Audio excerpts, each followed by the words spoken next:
ধরুন একটা লোক, নাম তার রঘু। দিনমজুর মানুষ ছিলেন তিনি। সারা জীবনের সঞ্চয় ছিল একটাই, ভবিষ্যতের ভরসা। 2011 সালে রঘুও ভেবেছিলেন যে এবার বুঝি সুখের দিন ফিরবে, আর সেটা ফিরেও ছিল। কিন্তু তারপর নেমে এলো এক অন্ধকার ছায়া। কিন্তু সেটা ঠিক কিভাবে, অবশ্যই সেটা দেখার জন্য এবং জানার জন্য এই ভিডিওতে চোখ রাখুন। নমস্কার, আমি অর্জুন। আপনারা দেখছেন এপিবি প্লাস ইউটিউব চ্যানেল। আর আজকের আপনাদের সামনে আমি অনেক দিন পরে একটি ভিডিও নিয়ে ফিরে এসেছি। আর এই ভিডিওটি অন্য কোথাও নয়, এই ভিডিওটি এই রাজ্যের একটি মানুষের গল্পের মাধ্যমে তৈরি করেছি। অবশ্যই আপনারা সম্পূর্ণ ভিডিওটিতে চোখ রাখবেন। এই গল্পটি শুরু হয় 2011 সালে, যেদিন বাংলার মানুষ বলেছিলেন যে আর নয়। আর সেই বছর ক্ষমতায় আসে একটি নতুন সরকার। রঘুর মতো মানুষ ভাবলো এবার বুঝি সরকার আমাদের কথা শুনবেন। শুরুর দিকে কিছুটা আলো সত্যি এসেছিল।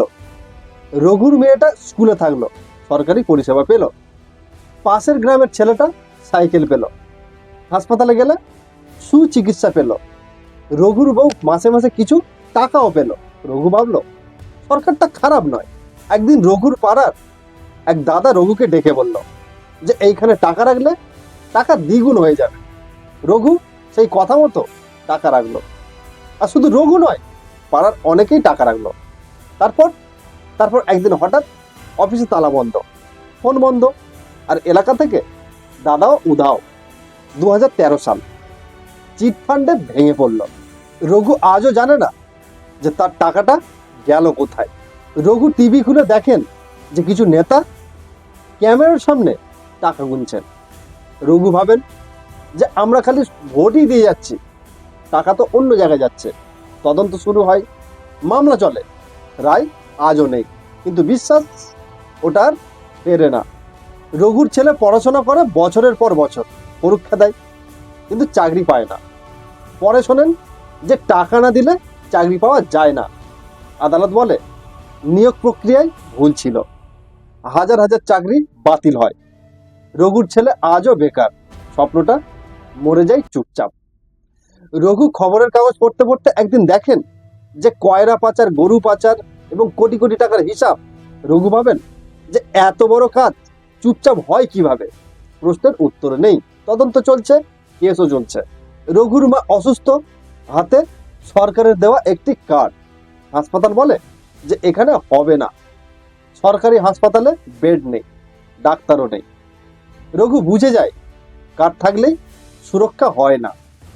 আর 2011 থেকে 2025 এই 14 বছরে এই রাজ্যের কিছু ভালো কাজ হয়েছে, এটা সত্যি। কিন্তু একই সঙ্গে রঘুর মতো লক্ষ লক্ষ মানুষ কিছু না কিছু হারিয়েছে, যেমন টাকা, চাকরি এবং বিশ্বাস। আর এই গল্প কোনো এক রঘুর গল্প নয়, এই গল্পটা গোটা বাংলার গল্প। রায় দেবে আদালত, কিন্তু প্রশ্ন করবে মানুষ। আর আপনি ঠিক করুন এই গল্পের শেষটা আর কতদিন এমনই থাকবে। আর আমি অর্জুন মণ্ডল, আপনারা দেখলেন এপিবি প্লাস ইউটিউব চ্যানেল। প্রশ্ন করুন, কারণ প্রশ্ন না করলে গল্প বদলায় না। আর এই ভিডিওটা যদি আপনারা উপযুক্ত মনে করেন তাহলে বেশি বেশি করে শেয়ার করুন। এবং দেখা হচ্ছে পরবর্তী কোনো প্রতিবেদনে। ততক্ষণ আপনারা ভালো থাকবেন, সুস্থ থাকবেন। নমস্কার।